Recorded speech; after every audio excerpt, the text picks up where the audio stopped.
Нэг асуулт асуучих. Яг хамгөр юу өстэй мэдээгүй юм байна. Тэр болгон хүмүүс ойлголтгүй байж байгаад авдаггүй шүү дээ. Хувьцаа үнэхээр бидний бодож байгаа шиг хэцүү зүйл гэж юу? Бид нар 100 айл дээр ирсэн байна. Одоо бүгдээрээ хүмүүсээс асууцгаая. 1072 хувьцааныхаа мөнгөөр юу хийсэн бэ? Хадгаламжинд хийсэн.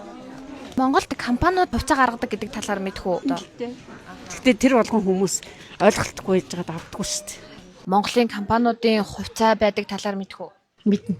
Хөрөнгө оруулалт хий гэж юу та бодож ирсэн. Бодож ирсэн.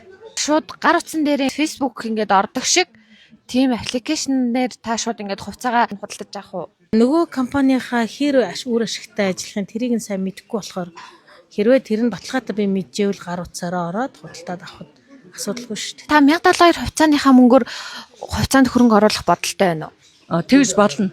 Таны гар утсан дээр Facebook шиг хувьцаанд хөрөнгө оруулах боломжтой тийм аппликейшн байдаг гэвэл та итгэх үү? Өстэй мэдээгүй юм байна. Тий. Судалж үзээгүй юм нэг чинь. Би танд хідэн мэдээлэл өгөл боломжтой байна уу та?